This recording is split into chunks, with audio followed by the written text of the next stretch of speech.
segará escasamente, y el que siembra generosamente, generosamente también segará.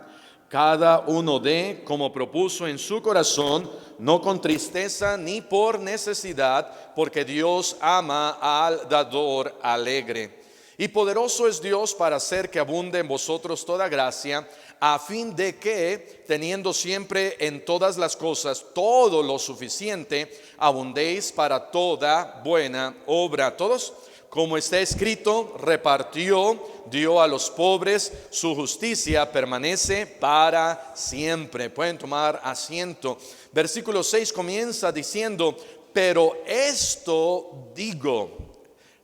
En manera como diciendo, quiero hacer énfasis acerca de esto. Los primeros versículos del capítulo 9 nos están hablando acerca de la ayuda generosa que Pablo está hablando con la iglesia de Corinto. Si recordamos un poquito de lo que pasó, Pablo está diciendo, yo hablé de ustedes con los de Macedonia, de los que ustedes aquí en Corinto y en Acaya están haciendo para poder enviar esta ofrenda. Prepárenla para que sea como de generosidad y no como de exigencia nuestra. Entonces está hablando específicamente acerca de dinero. Está hablando acerca de dinero. El capítulo 8 está hablando acerca de dinero. Y están hablando acerca en parte de una ayuda misionera, pero también acerca de la ayuda que se puede hacer a los hermanos que se han quedado en necesidad allá en Jerusalén. Y entonces continúa Pablo diciendo, pero esto digo, el que siembra escasamente. Esta palabra escasamente se encuentra únicamente 2 veces en la Biblia, en el versículo 6 y en el versículo 6, porque se repite 2 veces y no se encuentra en otro lugar esta raíz, esta palabra. Dice versículo 6, pero esto digo, el que siembra escasamente también segará como escasamente, y el que siembra generosamente, generosamente también segará. ¿Qué quiere decir sembrar? ¿Alguien ha sembrado algo alguna vez? Alguien en la primaria sembraban un frijolito y nada, ¿verdad? No salía nada porque no somos ¿cómo sembradores? O no tenemos un campo y no hacemos de esas cosas. Pero si alguna vez has sembrado algo y salió algo, wow, qué tremendo, qué increíble es que puedes tú sembrar algo y de repente, ¿quién hace la obra? Tú regresas después de que siembras algo y trabajas en la semilla todos los días, la abres, le echas tierra y agua y le echas sol. No, todo eso lo hace Dios de manera milagrosa. Imagínate que nosotros tuviéramos que hacer más. Es difícil, no es fácil sembrar en el sol y la tierra y abrirla y todo lo que implica, no es fácil. Pero dice la Biblia, si tú siembras escasamente, poco, como alguien de Monterrey, poco, si tú siembras poco, vas a recoger poco. Si siembras mucho, vas a recoger mucho. Este es un principio bíblico. Hay 4 cosas acerca de este principio bíblico. Número 1, cosechamos después de sembrar, no antes. Amén. Cosechamos, o sea, cosechamos después de sembrar, no antes. No puedes ir al campo y decir, ay, estoy buscando un mango. ¿Dónde está el mango? Y no lo has sembrado. No lo has sembrado. Ahora, ¿cosechas inmediatamente? No, hay que ser pacientes. Hay que ser pacientes, pero cosechamos después, no antes. Segundo principio, cosechamos lo que sembramos, no otra cosa. Cosechas o recoges lo que siembras. Si siembras odio, vas a recoger odio. Si siembras envidia, vas a recoger envidia. Si siembras amargura, vas a recoger amargura. Si siembras división, vas a recoger división. Pero si siembras amor, vas a recoger amor. Si siembras perdón, vas a ser perdonado. Hay un dicho que usan mucho los karmasianos, ¿verdad? Da el bien sin mirar a quién. ¿Sí lo has escuchado? Ahora, lo que la Biblia dice no es karma. O sea, sí, vamos nosotros a hacer bien y vamos a recibir bien, pero lo que dice la Biblia es un principio bíblico. De tal manera que es un principio bíblico, es algo que nosotros encontramos en la Biblia que se cumple porque Dios lo ha establecido así. Entonces ve lo que dice Proverbios capítulo 11 versículo 24. Vamos a ver algunos versículos en Proverbios, pero hay 4 tipos de dar. Hay 4 tipos de dar. Si yo doy, o si yo tengo un corazón en cuanto al dar, pues hay 4 tipos. Primero, el que no da, ¿verdad? Porque hay quienes no dan. El siguiente es el que da poco. El siguiente es el que da lo suficiente. Y el siguiente, número 4, es el que da generosamente. Entonces hay 4 tipos de dar: el que no da, el que da poco, escasamente, el que da lo necesario. ¿Cuánto quieres? 10. Ok, nomás te doy 10. Y está el que da generosamente. El que da generosamente. Proverbios, ve lo que dice ahí, Proverbios capítulo 11 versículo 24.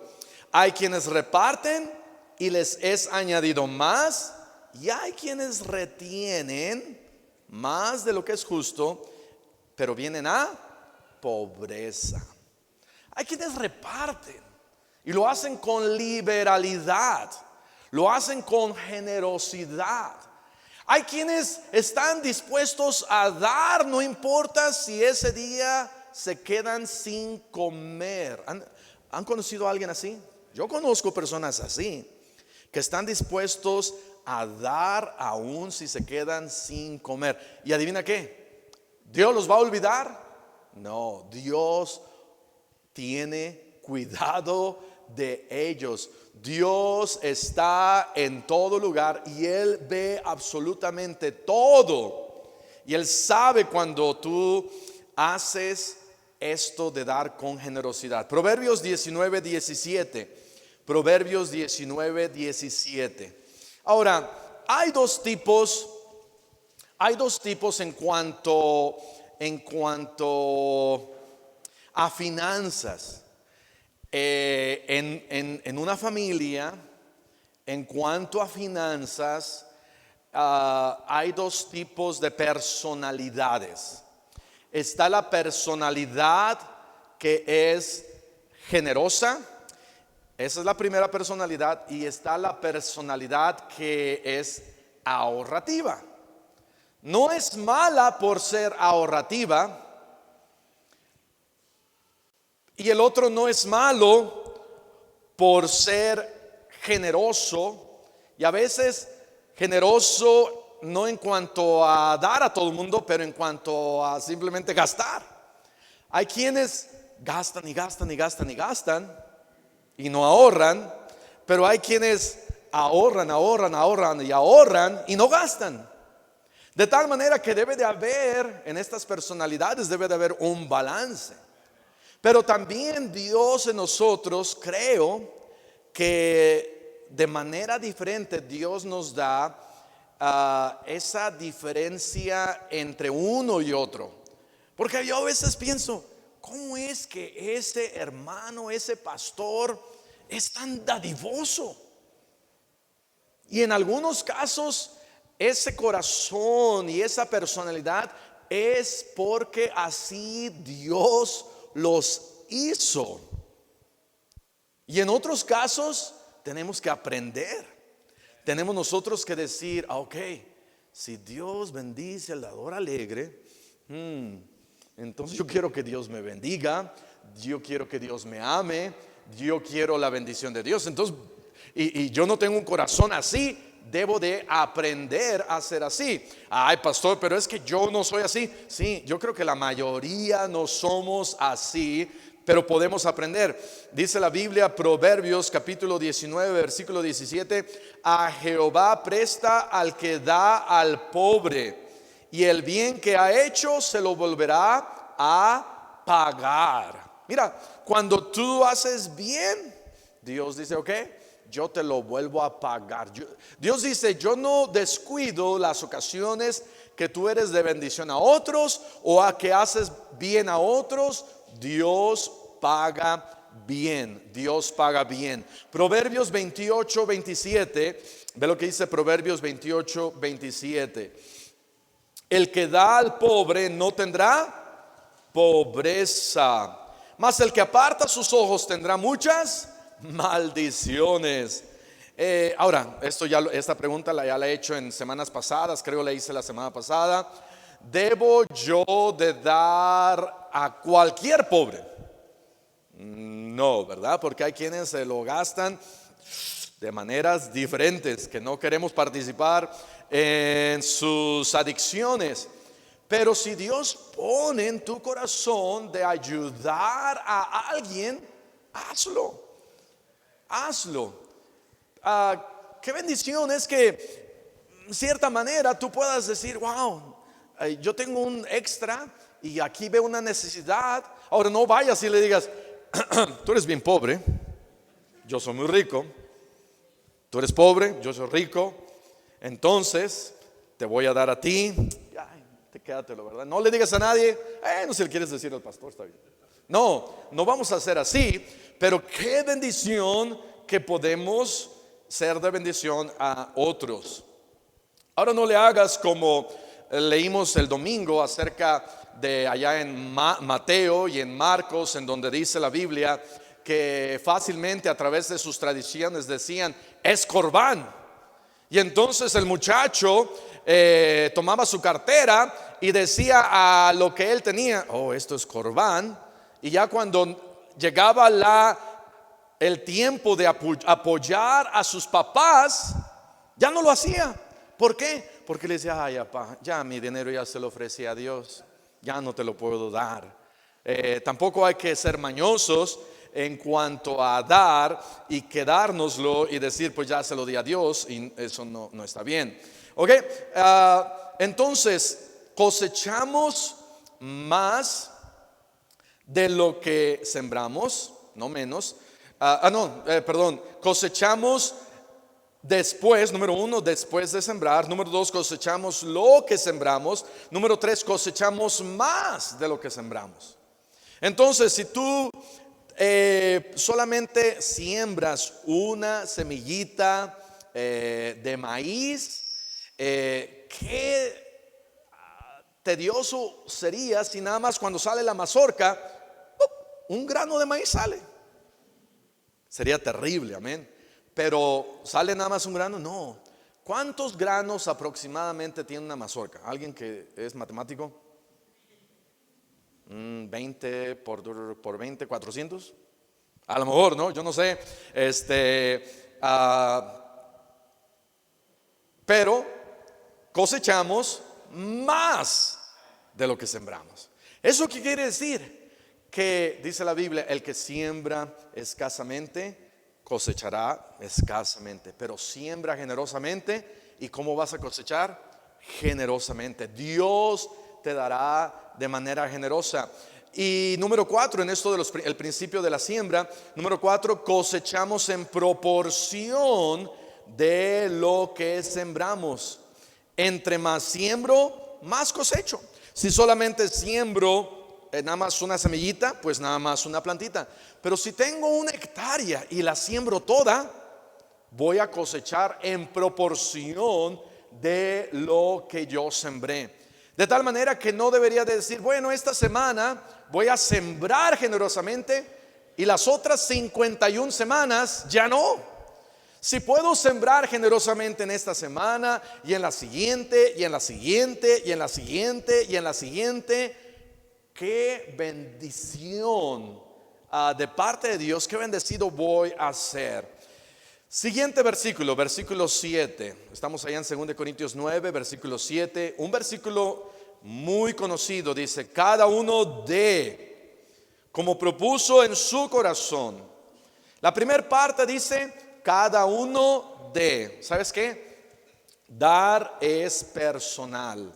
Cada uno dé. A veces decimos: pues ese hermano debería de dar, esa hermana debería de dar. Mira cómo Dios los bendice, a mí no me bendice. Yo estoy bien pobre. Y entonces pues, y nos justificamos y decimos: pues el que debe de, no, ahí no dice cada uno de los clasificados en el 3, 4, 5% de las personas más ricas de la iglesia. Esos son los, no, dice cada uno, cada uno. Cada uno, cada uno, cada uno, cada uno, cada uno. O sea, cada uno, dice la Biblia, cada uno de. Dar es personal. ¿Sabes que la salvación es personal? La salvación no es: oh hermanos, ya somos todos salvos de manera global o de manera general, todos nosotros, porque pagamos 300,000 pesos a la asociación de iglesias bautistas y entonces ya todos somos salvos. ¡Qué tremendo! No, la salvación es personal. Hay religiones, no las quiero mencionar porque quizás quizás de la iglesia de Cristo de los Santos de los Últimos Días nos esté viendo, pero hay algunas iglesias que van de genealogías a genealogías y van hacia atrás y dicen: oh, mi tatarabuelita, ella no conoció, y entonces checan su nombre, y van con su nombre, lo presentan ahí donde se van a bautizar, y le preguntan a esa persona: ¿por quién te vas a bautizar?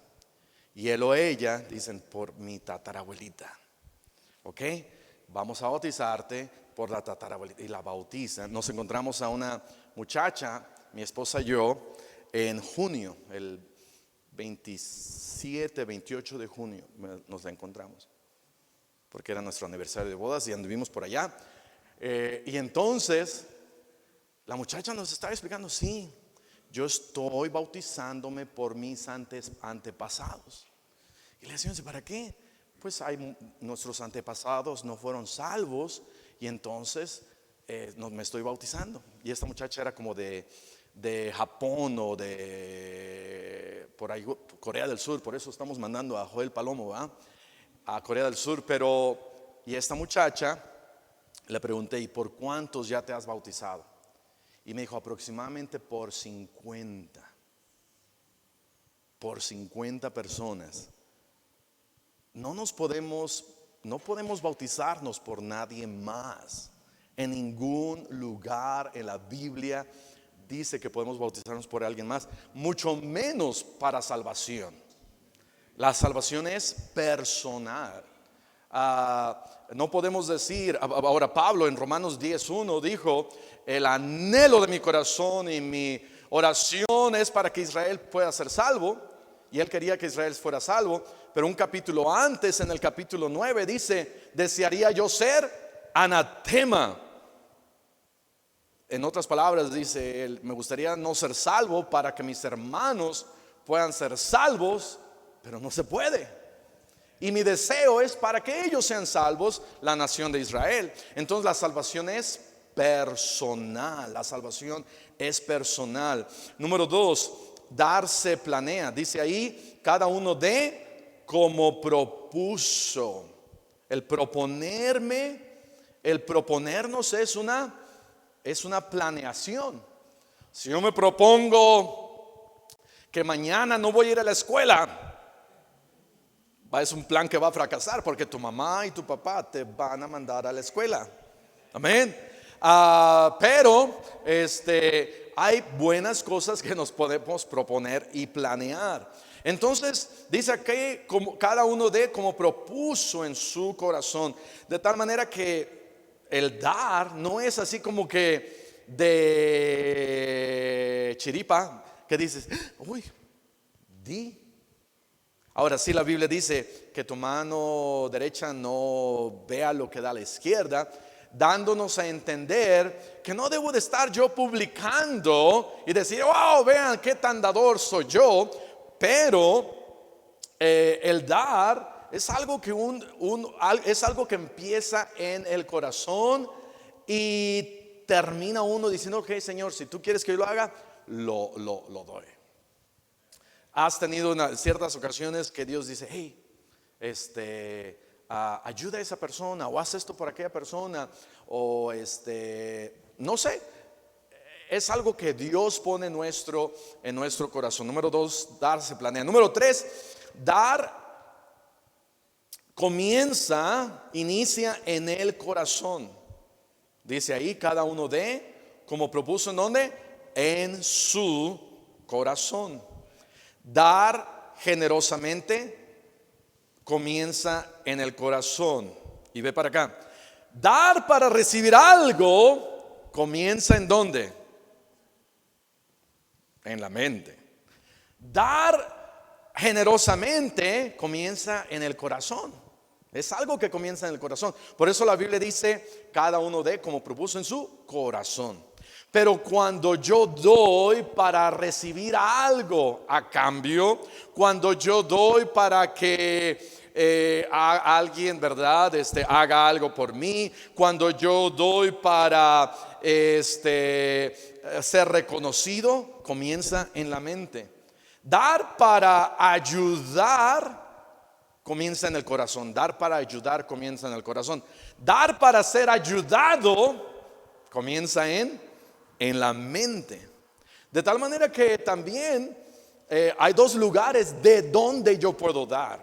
O puedo yo dar de mi corazón, o yo puedo dar de mi mente diciendo, voy a dar de esta manera y lo voy a hacer así para recibir algo a cambio. Y ya no lo estás haciendo de corazón. Ya lo estás premeditando, ya estás planeando y diciendo, ¿verdad? Como el corito va, si doy 1 centavo, el Señor me da 2.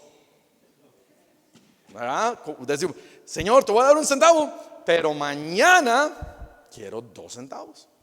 Y entonces eso comienza en la mente para recibir algo a cambio.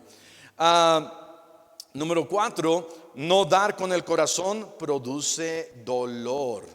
No dar con el corazón produce dolor y tristeza. Porque dice ahí, cada uno dé como propuso en su corazón, no con tristeza. No con tristeza.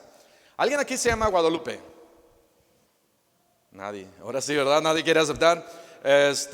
¿Tú, Hugo, no te llamas Hugo Guadalupe? ¿Y por qué tanta risa? No es cierto. Oye, la palabra tristeza en el griego es la palabra lupe. Es la palabra lupe. Si tú vas a Grecia y dices lupe, dices, yo no estoy triste.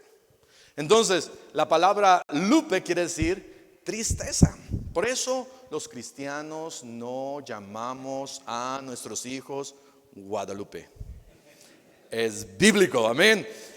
Y entonces la palabra tristeza es la palabra lupe y es la palabra dolor o tristeza. Y dice Pablo, no des con tristeza, no des, ¿por qué? Porque verdad, a veces damos, ay Señor, aquí está, y lo das con dolor. Y entonces cuando lo das con dolor, ya no fue con el corazón, sino fue con la mente pensando, ya no me va a alcanzar, yo necesito para los frijoles, yo necesito para la renta, y Dios me está quitando todo el dinero, y entonces voy a sufrir, y me voy a morir, y me va a ir mal. No, yo no he conocido a un cristiano que sea un fiel diezmador y que diga, Señor, ¿por qué me has hecho tan pobre? Es más, Dios bendice más, Dios bendice más. Entonces, no dar con el corazón produce ¿qué? Dolor. Dolor cuando lo das y dolor cuando ves que Dios no te bendice. ¿Por qué? Porque diste escasamente con la mente y no con el corazón. Y entonces Dios dice, hasta ahí, ¿verdad? Hasta ahí no te va a bendecir. Número 5, no dar con el corazón produce escasez o amargura. No dar con el corazón produce escasez o amargura. Los judíos tenían en la sinagoga dos tipos de caja. Una de las cajas era en donde se daba lo que era requerido en la ley, o sea, en la ley de Moisés. En la otra caja era lo que alguien daba de manera voluntaria. Y entonces los judíos, para evitar ser condenados, para evitar la condenación para ellos del infierno, ¿qué hacían? Porque tenían que dar, y entonces daban lo requerido, daban en esa caja que era lo requerido, lo obligatorio, y daban por necesidad. A veces entendemos ese versículo y sí, no hay ningún problema de decir, bueno, Señor, lo doy por tristeza o por necesidad, y ahorita necesito, entonces te voy a dar, y entonces porque te voy a dar, tú me das. Pero muy posiblemente Pablo se estaba refiriendo a esto, de que cuando daban los judíos, daban por obligación, porque era requerido, y daban por necesidad, lo tengo que dar. Pero había otra caja que también estaba ahí en el templo, que era la caja de dar libremente, liberalmente, más allá de lo que era requerido. Y la gente que daba aquí, ¿sabes cómo lo hacía? Con alegría. Aparte de dar allá, daban un extra en esta caja. Ahora, nosotros diezmamos porque amamos a Dios. Damos nuestra promesa de fe a misiones porque amamos las almas. Y ofrendamos, diezmamos porque por obediencia, y ofrendamos por amor. Esa es la segunda caja aquí. La primera, ¿verdad? Diezmamos, pero espero que no diezmes por necesidad, porque lo tienes que hacer por obligación, sino que digas, esto es lo que yo puedo hacer, no por tristeza o por necesidad. Y entonces esa palabra ahí en 2 Corintios 9:7, necesidad, es exactamente lo mismo, significa eso, necesidad. No des a Dios porque tienes que dar. No des a Dios porque tienes que dar. Y número 6, acerca de este versículo, dar alegremente alegra a Dios. Dice la Biblia, Dios ama ¿a quién? Al dador alegre. Como papá, cuando tenemos a un hijo que se queja todo el tiempo, ¿qué hace uno como papá? Ya no quiere escuchar quejas. Como pastor, a veces, ¿verdad? Escucho quejas, y a veces, y gracias a Dios que no, ustedes se llevan bien. Parte de nuestro tema de este año es pórtate bien. Como lo que le dijo Fox, ¿a quién? A Fidel, ¿cómo se llama? Castro. Comes y te vas. Pórtate bien, le dijo. No vayas a hacer aquí una tontería. Comes y te vas. Casi Fox usando este versículo, ¿verdad? Compórtate como es digno. Y entonces tenemos nosotros que portarnos bien. Pero cuando nos portamos bien, eso alegra a Dios. Dice la Biblia, si tú das, no por tristeza, porque tienes que dar, o por obligación, pero si tú das del corazón, ¿qué dice la Biblia? Dios ama al dador alegre. Dios se alegra contigo. Dios se alegra contigo. Esta palabra amar es la palabra ágape, y es el amor de parte de Dios. He aquí una ilustración, y para no echarla a perder, me gustaría leerla. Se cuenta que una vez un limosnero estaba sentado al borde del camino cuando vio de lejos venir al rey con su corona, su capa y sus seguidores. ¿Cuántos han leído esta historia? Algunos ya la han leído. En eso pensó que debía aprovechar la oportunidad para pedirle algo, ya que los reyes son generosos y seguramente algo le daría por lo menos lo necesario para pasar el día. Así que cuando el rey pasó cerca, el mendigo dijo: Su Majestad, ¿podría por favor regalarme una moneda? Aunque él creía firmemente que el rey le daría más de lo que él le estaba pidiendo. Con gran sorpresa el rey lo miró y le dijo: ¿por qué no me das tú algo? ¿Acaso no soy yo tu rey? El mendigo no sabía qué responder a la pregunta del rey y dijo: pero su majestad, yo no tengo nada, soy pobre. Así más o menos la historia va. El rey respondió: algo debes de tener, busca. Bueno, le dijo: busca. De manera, ¿cómo se dice?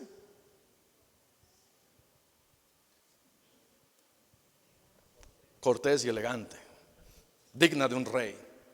En su asombro el mendigo buscó entre las cosas de su pobre morral, porque era mexicano, era morral, y se dio cuenta que solo tenía 5 granos de arroz para comer en ese día. Pero se los dio complacido al rey, o sea, alegremente se los dio al rey, imaginándose que sus familiares nunca le creerían cuando él les dijera que él había ayudado al rey con algo de arroz. Complacido el rey dijo: ¿ves como sí tenías?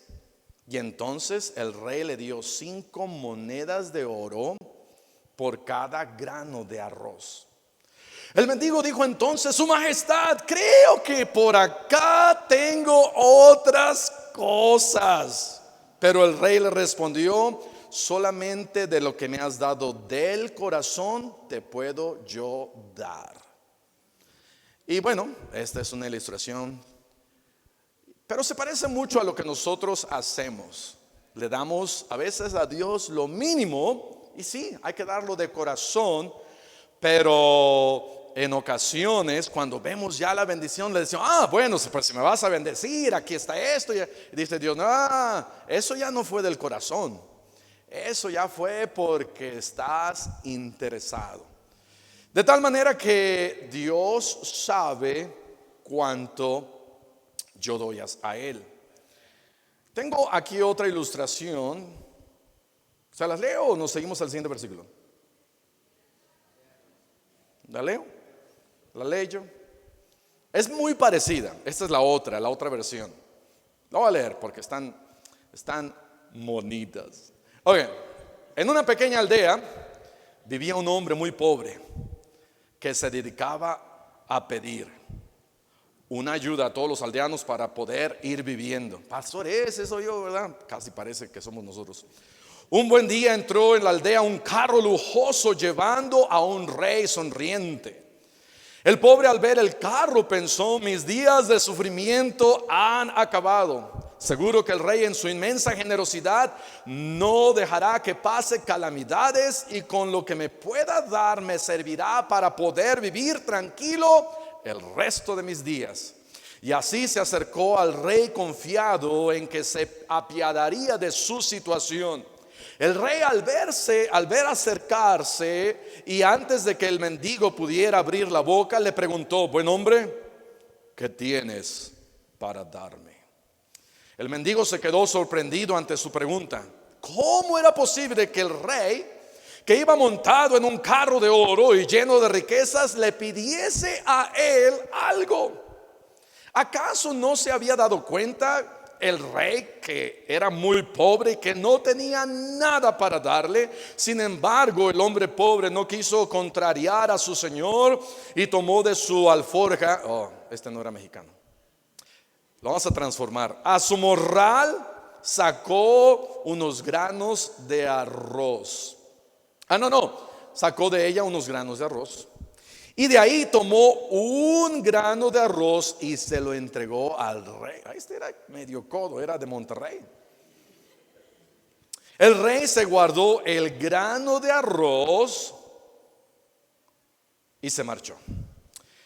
El mendigo se quedó muy apesadumbrado ante la actitud del rey. Sin embargo, al final del día, bueno, el resto se los cuento la siguiente semana. Bueno, se los voy a contar.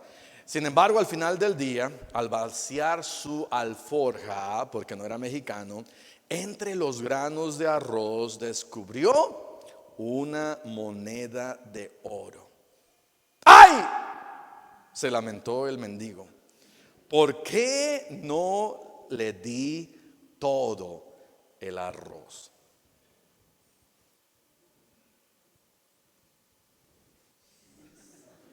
Versículo 8, 2 Corintios 9:8, vamos a terminar con esto.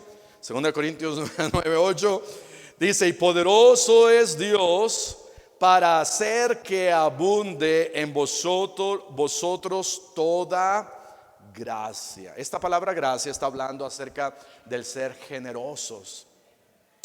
A veces no abunda en nosotros. A veces lo que abunda es mezquinidad. A veces lo que abunda es regiomontanismo, ¿verdad? A veces lo que abunda es, no, yo no. Pero dice la Biblia que Dios es poderoso para transformarme. Y poderoso es Dios para hacer en nosotros que abunde toda esta gracia de la cual está hablando, a fin de que, teniendo siempre en todas las cosas todo lo suficiente. ¿Sabes que Dios nos da todo lo suficiente? Todo lo suficiente. Una vez un misionero, después de haber leído Filipenses capítulo 4, ve lo que dice ahí Filipenses capítulo 4, versículo 19. Filipenses 4:19 dice: mi Dios pues suplirá todo lo que os falta. Este misionero, en su pobreza, porque estaba pasando días de pobreza, y clamando este versículo una y otra vez y otra vez y otra vez: Señor, tú dices que tú vas a suplir todo lo que me haga falta. Después de varios días de estar repitiendo este versículo, él llegó a la conclusión en donde él dijo: Él ha prometido suplir todas mis necesidades, y creo que Él ha visto que yo lo que necesito es estar hambriento, y que Él supliría eso. A veces pensamos que lo que yo necesito es comida. A veces pienso que lo que yo necesito es dinero. Pero a veces Dios dice: no, tú no necesitas ahorita comida. Tú no necesitas ahorita dinero. Tú necesitas pasar por esta prueba para acordarte de mí, porque te estás alejando tanto. Qué interesante es que cuando viene la enfermedad nos acordamos de Dios. Pero cuando estamos todos bien, bien campantes, no nos acordamos de Dios. Dios va a suplir lo que yo necesito. Y dice acá en 2 Corintios 9:8: teniendo siempre en todas las cosas todo lo suficiente. Después dice: abundéis para toda buena obra. ¿Sabes que dar es una buena obra? Dar es una buena obra. Pero ¿dar me va a salvar? No. Dar no me va a salvar. Hay una religión por allá, por el Medio Oriente, en donde tienen 5 pilares regidos por su religión. Pero uno de los pilares es dar. Y dan en parte para salvarse. Si la Biblia dijera: hey, da una vez a la semana para ser salvo, ¿cuántos realmente daríamos? ¿O cuántos dirían: no, yo ya me cansé de dar? ¿Y qué tal si Dios nunca me salva? Pero ¿sabes qué? La salvación no es por dar, pero el dar es una buena obra. Versículo 9: como está escrito, repartió, dio a los pobres, su justicia permanece para siempre. Dios sabe exactamente cómo repartir, cómo dar lo suficiente a cada uno de nosotros, pero Él siempre va a permanecer justo. Uno de nuestros problemas es quitar su justicia. ¿Qué quiere decir quitar su justicia? Es cuando nosotros decimos: Señor, ¿por qué tú me hiciste pobre? Pudiéramos nosotros pensar. El diablo viene y me dice: mira, Dios no te ama. Dios te pudo haber dado ese trabajo. Mira, Dios no te ama. Dios pudo haber hecho que no se te perdieran esos 500 pesos. Mira, Dios no te ama. Mira cómo perdiste, no sé, el juicio o el carro o esto o aquello. Dios no te ama. Y entonces, ¿qué hago yo? Me justifico a mí y desjustifico a Dios. Y luego a Dios: Dios, tú no me amas. ¿Por qué no me amas? Porque no me das, nunca tengo. Y entonces dice acá: no. Su justicia debe de permanecer para siempre. Él es justo y soberano y Él sabe lo que hace. Nunca dudes de lo que Dios hace en tu vida. Nunca cuestiones lo que Dios hace en tu vida. Al contrario, dale las gracias y dile: Señor, si no fuera por esto, yo ni siquiera me acordaría de ti. Y da de corazón. Es lo más importante. Da de corazón. Vamos a cerrar nuestros ojos y vamos a orar. Padre Celestial, te damos gracias por tu palabra.